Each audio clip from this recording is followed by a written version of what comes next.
लोगोफोर अब्ला नायदो दिनै आं नोंथांमोननो शेयार मार्केटाव माबायदि बाय आरो सेल खालामो एबा इनभेस्टमेन्ट खालामो। शेयार मार्केटाव गोबाव समनि थाखाय एबा 10 सान 20 सान मास मोनसे मोननै बोसोरसे बोसोरनैनि थाखाय जुदि नोंथाङा मायबा मोनसे कम्पानिनि शेयारखौ बायनानै दोनोब्ला बेखौनो इनभेस्टमेन्ट खालामनानै दोननाय होननानै बुंनाय जायो। जेब्ला नोंथाङा एबा मोनसे कम्पानिनि शेयार बायगोन नोंथाङा पार शेयार जेसेबां बेसेन बे कम्पानिया अब्ला नोंथाङा हमनानै लाबाय मोनसे शेयारनि बेसेना 10 रां अब्ला नोंथाङा मोननै शेयार बायोब्ला 20 रां मोनथाम शेयार बायोब्ला 30 रां बेबायदि नोंथाङा फैसा होनो नांगोन। जेब्ला नोंथाङा जायखिजाया मोनसे कम्पानिनि शेयार बायगोन अब्ला जेसेबां शेयार बायगोन नोंथाङा पार शेयार जेसेबां रां जागोन बेनिनो नोंथाङा गासैबो फैसाखौ होनो नांगोन एबा नोंथांनि ब्रकार एपनिफ्राय एकाउन्टनिफ्राय फैसाया दाननाय थांगोन आरो जेब्लासिम नोंथाङा फानफिना अब्लासिम नोंथांनि फैसाया हल्ड जानानै थाबाय थागोन। माने एखे बाथ्रा जेब्ला नोंथाङा गला मोनसे होयोना नोंथाङा हलसेलनिफ्राय नोंथाङा मुवा बेसाद बायनानै लाबोयो। हमनानै ला नोंथाङा साबोन बायनानै लाबोबाय साबोन थरसेनि दामा जेसेबां दाम नोंथाङा एसेबां होनांगोन। जेसेबांनो नोंथाङा साबोन बाया मानो एसेबांनो नोंथाङा फैसा होनो नांगोन। एखे रोखोमै शेयार मार्केटाबो बेबायदिनो। हमनानै ला आं दिनै मोनसे एग्जाम्पल लाखानि आं दिनै लानो नागिरदों रामको सिमेन्ट बे मोनसे इन्डास्ट्रि।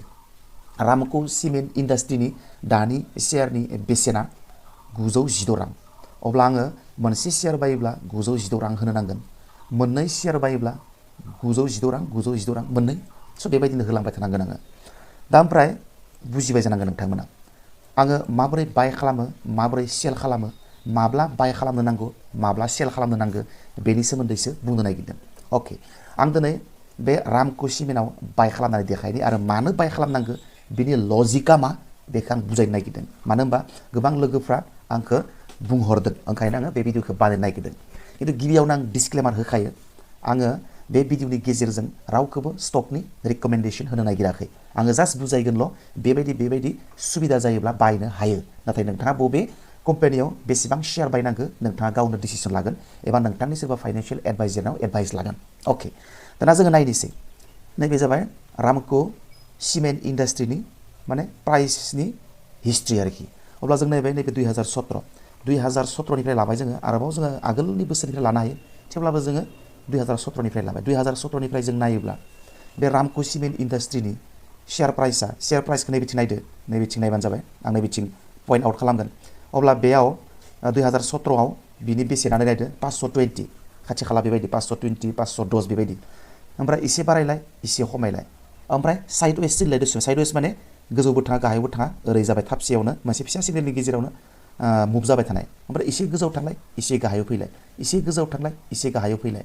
आरो एसे गोजौ एसे गाहायाव एसे गोजौ एसे गाहायाव एसे गोजौ एसे गाहायाव ओरै जाबाय थानायखौ नुवाखै होमबा? जोङो हिस्ट्रिखौ नायबाय हिस्ट्रियाव ओरैबायदि मोनसे फिक्स पेटार्न फल' खालामनानै बियो 2017निफ्राय फैगासिनो दङ। अब्ला जोङो बे हिस्ट्रिखौ नायोब्ला जोङो बुजि मोनो आरो बे हिस्ट्रिखौ नायनानै जोङो सानदांनानै मोनबाय जे एसे गोजौ थाङो एसे गाहायाव फैयो एसे गोजौ थाङो एसे गाहायाव फैयो। अब्ला जोङो आं एसे जुम आउट खालामनि दिनै नैया 2025नि दा एप्रिल। अके दा होमबा प्राइसआ बेसेबांनो प्राइसआ 800 सामथिं 900 800नि खाथियाव। ओमफ्राय बेयो जोङो एसे जुम खालामना नायनि एसे जुम खालामना नायोबा नुबाय बे साननैसोआ मार्केटआ ओरैबायदि डाउन फैबाय थाबाय। नै नायदो हिस्ट्रियावबो नुयो जोङो जेब्ला चार्टनि हिस्ट्रिखौ नायगोन चार्टनि हिस्ट्रियाव जोङो नुयो नैया गोजौ गाहाय गोजौ गाहाय गोजौ गाहाय गोजौ गाहाय नै दा गाहाय जानानै दं आरोखि। होमबा गाहाय जानानै दंब्ला बियो गोजौ थांसिगोन ना थांसिया? जुदि हिस्ट्रिखौ नायोब्ला गोजौ थांसिगोन बियो डिफिनेटलि नङा होमबा? अब्ला जोङो बेबायदिनो आन्दाज खालामो शेयार मार्केटाव जोङो बेबायदि माने चार्टखौ रिड खालामो आरो रिड खालामनानै जोङो प्रेडिक्सन खालामो जे माने आगोलनि हिस्ट्रिखौ नायोब्ला प्राइसनि एक्सनखौ नायोब्ला माने दा प्राइसनि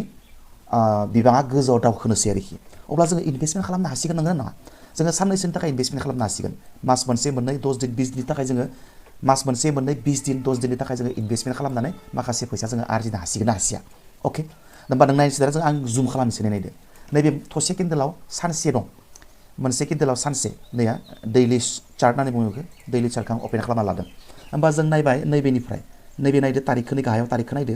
होमबा नैबेनिफ्राय नायबाय जोङो 16 डिसेम्बर 2024 थांनाय डिसेम्बरनिफ्रायनो बे रामको सिमेन्ट इन्डास्ट्रिनि प्राइसआ ओरैबायदि गाहाय फैबाय माने प्राइसआ बेसेमोन नैया माने प्राय प्राइसखौ नायदो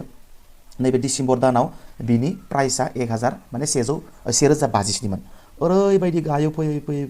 फैनाया 2025 मार्च दानाव बियो 793 ल' जाफैबाय माने 1057 60 बेबायदिमोन नैया 60 70 बेबायदिमोन ओमफ्राय फैयै बियो नैया दा मार्च माससिम बियो 799 800 बिदि जाबाय ओमफ्राय दाना एसे गोजौ दावखोहांबाय आरो थारमाने जों मा साननोसै माने बियो जिहेतु गोबां बोसोरनिफ्रायनो मार्केटा गोजौ थांलाय गाहायाव थांलाय जाबाय थायो दा होमबा गोबां दिन गाहायाव फैमारबाय ओमफ्राय गोजौआव एसे थांजेनबाय थारमाने जों मा साननो हासिगौ बियो गोजौआव थांनो हासिगौ आरोखि गोजौआव थांनो हासिगौबा जोङो बेयाव इनभेस्टमेन्ट खालामनो हासिगौ आरोखि दाना नोङो इनभेस्टमेन्ट खालामनो हासिगौ बियो बेसेबां शेयार बायो नोंथाङा 10टा 20टा 100टा 1000टा क'र थाखानि नोंथाङा इनभेस्टमेन्ट खालामनो बेयाव हानायनि सुबिदा जानानै दङ मानोना मार्केटा गोजौआव थांनो लामा नागिरदों आरोखि लामा लादों आरोखि अब्ला जोङो नायनि जोङो बेसेबां लाब जानो हाथावना आरो खिन्थु बेयाव नोङो रिस्कबो लानो हानांगोन दे 100% रावबो गेरान्टि लानो हाया जे गोजौआव थांखासिगोनानो बे रामक' इन्डास्ट्रिनि प्राइसआ गोजौआव थांथारसिगोन होननानै नोङो माब्लाबाबो 100% गेरान्टि लानो हाया शेयार मार्केटावनो गेरान्टि होननाय बुस्थुआनो गैया नोङो 80% 60% 70% नोङो गेरान्टि होनो हायो 70% आसा दं थांनायनि ओरैबायदि बुंनो हायो खिन्थु नों माब्लाबाबो हाया रावबो एक्सपार्टआ हाया आरो दिनैसिम हायाखै नुवाखैबो आरो हानायबो नङा जे 100% गोजौआव थांसिगोन होननानै बेनिखायनो नोंथाङा मोनसे स्टप लसनि टारगेट थानांगौ आरोखि हमनानै ला आं जुदि दिनै नैबेयाव जुदि आङो बाय खालामोबा नोंथांनि स्टप लसआ नैबेखिनियाव जानांगोन आरो स्टप लस माने मार्केटनि प्राइसआ जुदि नैबेयाव बायोबा गोजौ थाङोबासो नों लाब जागोन नंगौना नङा जाय प्राइसआव नों बायगोन हमना ला नोङो नैबे प्राइसआव बायबाय नैया 900आव बायबाय 900 राङाव बायबाय 900 राङाव बायनानै मार्केटआ जेसेबां 1000 2000 3000 थांगोन एसेबांनो लाब जागोन ना जाया खिन्थु मार्केटआ गोजौ थाङासै दे गाहायावसो फैबाय अब्ला नोंथाङा लस जागोन ना जाया खिन्थु नोंथाङा बेसेबां लस लागोन पार शेयार 900आव बायबाय 800 फैबाथ' 100 लस जाबाय पार शेयाराव ओंखायनो नोंथाङा बेसेबां लस लागोन बे लस लानायनि सिमाखौ बेयावनो नोंथाङा खानानै दोननो हायो नङाबा नोंथांनि फैसाया जोबजोबगोन बेनिखायनो शेयार मार्केटआव स्टप लसआ मेन बिराद इम्पर्टेन्ट जिनिसा शेयार मार्केटआव स्टप लस नङाब्ला नोंथांनि वालेटनि फैसाया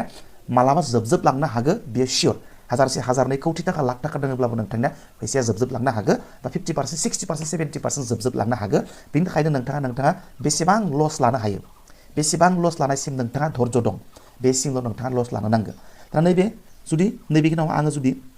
दिनै नैबे रामक' इन्डास्ट्रिखौ बायोब्ला आं जुदि नैबेयाव बायोबा प्राइसआ नैबेयाव बायोबा बे बेसेबां प्राइस बेयो खमसे खम 890 राङाव बायोब्ला आङो बिराद नैबेसिम स्टप लस लानो हागोन बिराद सुबिदा जानानै दङ नैबेसिम स्टप लस लानो हागोन 40 रांनि लस पार शेयाराव नोंथाङा 40 रांल' लस लानांगोन बेयाव आरो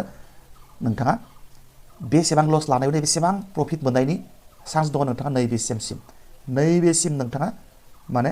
टारगेट लानो हायो आरोखि माने मार्केटनि प्राइसआ नैबेसिम फैयोब्ला नोंथाङा एसे लसखौ लानानै मार्केटनिफ्राय एग्जिट लानांगोन माने लसआवनो सेल खालामनांगोन बेसिम फैयोब्ला बांद्राय रिस्क लानाङा लाबाय थानो हायो नेबाय थानो हायो खिन्थु गेरान्टि गैया माब्ला बियो फैफिनगोन ओंखायनो मोनसे टारगेट थानांगौ जे नैबेसिम फैयोब्लानो आं मार्केटआव लसआवनो सेल खालामगोन बिनिफ्राय आं बांद्राय लस लाया बेबायदि मोनसे टारगेट जेब्लासिम सुबिदा मार्केटआ होआ अब्लासिम नोङो मार्केटआव ट्रेड खालामनो नाङा एबा इनभेस्टमेन्ट खालामनो नाङा दा नैबे आङो इनभेस्टमेन्ट खालामनो सुबिदा जादों होनना मानो बुंदों मानोना बिनि स्टप लसआ इसेल' जानानै दङ नैबेखिनियाव स्टप लस होनो हाथावना जानानै दङ खिन्थु टारगेटआ बिराद बुरजा जानानै दं नै माने टारगेटआ नैया 3.11:2 रेशिय'आ प्रफिटनि रेशिय'आ बेसेबां माने 1 थाखा लस जायोब्ला नोंथाङा 3 थाखा लाब जागोन ओरैबायदि आरो 1 थाखा लस जायोबानो प्रफिट मार्केटनिफ्राय एग्जिट लागोन आरो 3 थाखा लाब जायोबासो नोंथाङा मार्केटनिफ्राय प्रफिट बुक खालामगोन होमबा नायदो नैबेनो प्रफिट जायोबा आंहा बेसेबां जागोन पार शेयार 182 रां प्रफिट जागोन ओमफ्राय लस जायोबा आंहा बेसेबां लस जागोन 40 रांल' लस जागोन जेब्लासिम नैबे टारगेटसिम सहैया अब्लासिम नोंथाङा मार्केटआव थाबायनो थागोन जेब्लासिम मार्केटआ 40 रां लस होनानै गाहायाव फैया अब्लासिम नोंथाङा थाबायनो थागोन नेबायनो थागोन बेबायदि दा बेयाव नोंथाङा जुदि दिनैनो जुदि बे रामक' इन्डास्ट्रियाव बायनानै दोनोब्ला आरामसे नोंथाङा नैबेयाव स्टप लस लानानै स्टप लस टारगेट खालामनानै ओमफ्राय प्रफिट बुकिंनि टारगेटखौ नोंथाङा नैबेयाव आरामसे लानो हायो आरोखि अब्ला नोंथाङा बेयाव मास मोनसे मोननै बा बेयो सप्तानै गेजेरावनो बेयावबो मोनहैनो हागौ आरो जेब्लानो बेयाव सहैयो अब्लानो नोंथाङा मार्केटनिफ्राय माने मार्केटआव जेसेबां नोंथाङा बाय खालामना दोन्दोंमोन बेखौ सेल खालामबानो प्रफिट बुक जागोन स' इन्ट्रेस्टिं स' बेबायदि आरोखि ओमफ्राय बायनो थाखाय नोंथाङा नैबे बाय थुबानो जाबाय बे बाय थुना नोंथाङा नैबे मोननै दं इन्ट्राडे आरो डेलिभारि नोंथाङा डेलिभारि एबा लं टार्माव क्लिक खालामबानो जाबाय ओमफ्राय क्लिक खालामनानै नैयाव नोंथाङा बेसेबां शेयार बायगोन 20टा बायगोन 50टा बायगोन ना नोंथाङा 100टा बायगोन जिमान नोंथांनाव फैसा दङ नोंथाङा बायबानो जाबाय हमनानै ला आं 50टा बायगोन आं देखायगोन आं दा बाया ओमफ्राय नैबे 50टा बायगोनबा ओमफ्राय नोंथाङा बेयाव 50खौ थुबाय बेखौ मार्केटखौनो दोनबाय माने नैखौ मार्केटखौ दोनबाय बेफोरखौ लिमिट सिमिट जेबो दोननाङा लं टार्मनि थाखाय जागोन नालाय डिलिभारिया ओंखायनो नै मार्केटखौ थुबाय मार्केटखौ थुना नोंथाङा नैबेयाव सेल इयाव थुबानो जाबाय सेलाव थुनानै सेल रिभिउ सेल अर्डाराव थुना होबानो